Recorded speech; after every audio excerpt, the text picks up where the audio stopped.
Michael, it does look like we're on the verge of a deal. And I guess you can always tell by the people that have showed up in Qatar, quite a lot of key players.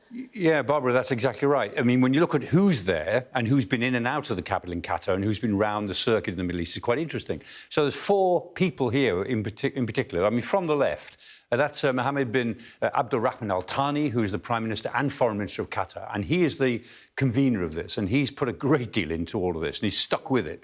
But then there's Brett McGurk. Now, he represents the Biden administration. He's a very experienced negotiator, and he's the envoy, so he's there. Next to him is Steve Witkoff. Now, he's Trump's man.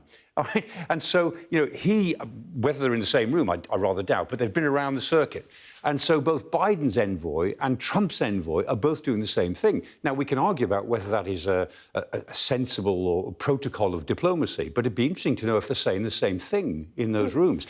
And then the other man, that's David Bonnier. Now, he's the head of Mossad, and as Alistair Bunker was saying, he only turns up at these things when they're down to the specifics, because he's the man who has the authority to say yes or no to the specifics. So these four people, in their different ways, represent a sort of culmination of a lot of hopes, a lot of background work. If this doesn't result in a deal, then there's no better group who are going to arrive at it than these people. And we'll see, you know, how it goes. But everyone is being cautious to say this won't happen tonight or tomorrow. This is going to take a few days, even if they think that they're more or less there.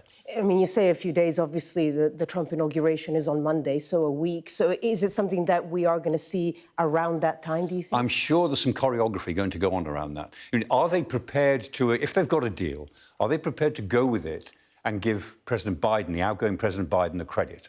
Or are they going to hold on to it and give the incoming President Trump the credit? I mean, common sense would say, whatever the justices are with it, they'll give the victory to Trump. But we'll see. However, we'll know by next Monday, because the inauguration will take place then, and we'll see it. But I mean, Biden, you know, he's talked to Netanyahu. They talk fairly warmly, but there's no love lost between them. And I think Netanyahu would like to humiliate Biden.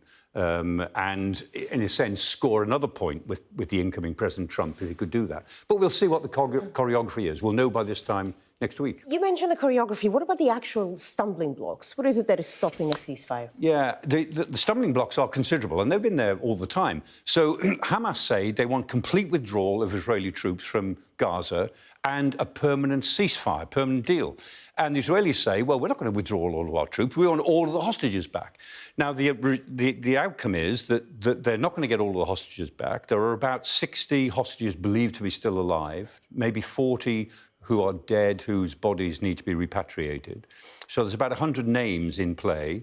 The Hamas look as if they've produced 34 names, maybe all alive, maybe some of them may be those who are already dead.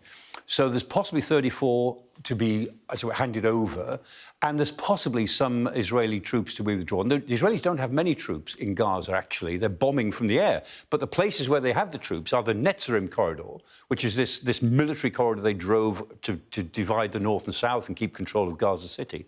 And most importantly, the Philadelphia corridor in the south, because that's the border with Egypt, where the tunnels are allowing smuggling in to keep Hamas alive. And the Israelis have always said they will not give up the Philadelphia corridor. So both sides will give some of what they may agree, but that is going to create a very temporary agreement, but it will get us through the inauguration. Whether it will go anywhere else after that, I'm really not sure, because the antagonism is still where it was a year ago.